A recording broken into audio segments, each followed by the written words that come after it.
Has someone ever put your life in your hands and made you choose whether to spend it? I was the closing shift lead at a hardware store the night the storm came through, and I was already counting the minutes until I could lock up. It had been raining for 2 days straight. The radio kept mentioning the creek behind the shopping plaza, but nobody paid attention to the creek. We'd never flooded in the 11 years the store had been there. I had 6 customers still browsing and 2 employees on the floor when the lights flickered and the front windows started showing water where the parking lot should be. At first it was just a sheet across the asphalt, then it was moving. Then a car outside floated a few feet sideways, slow and wrong, like it weighed nothing. That's when the real fear hit me. Our store sits at the bottom of the plaza, lower than the street. If that water was already crossing the lot, it was coming for the doors, and it was coming fast. My phone had 1 bar. I got out a single text to my manager before it died. Creeks over the lot, water rising. I looked at the layout the way I'd never had to before. The front doors faced the flood. The stockroom in back had a loading dock that opened onto the higher service road, dry ground, or at least higher ground. 6 customers, 2 employees, me. If I walked everyone calmly to the back, we had a chance. If anyone panicked and bolted out the front into that current, they were gone. I made myself keep my voice flat. Folks, we're going to head out the back just as a precaution. Follow me, don't rush, watch your step. An older man argued that his truck was right out front.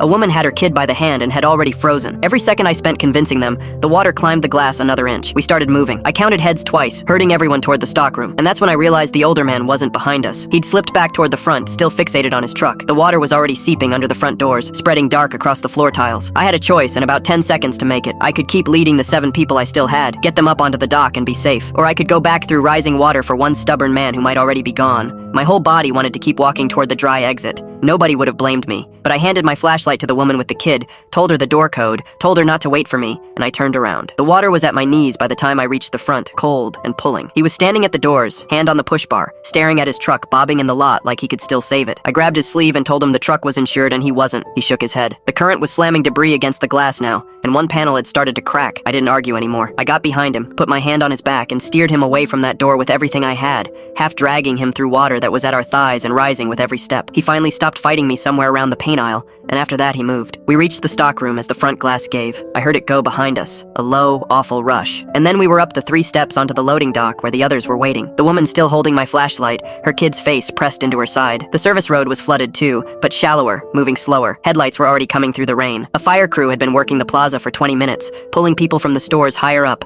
and they'd been about to write ours off because the lights were out and they assumed it was closed for the night. They got all 9 of us out in a boat that barely fit us. The older man didn't say much until we were on dry pavement, wrapped in those foil blankets. Then he looked at me and his voice cracked and he said, "You came back for me. I wasn't even going to move." I still think about the version where I kept walking, where I took the safe exit and let one man's stubbornness be his own problem. I don't know that I'd have been wrong. I just know I couldn't have lived in that version.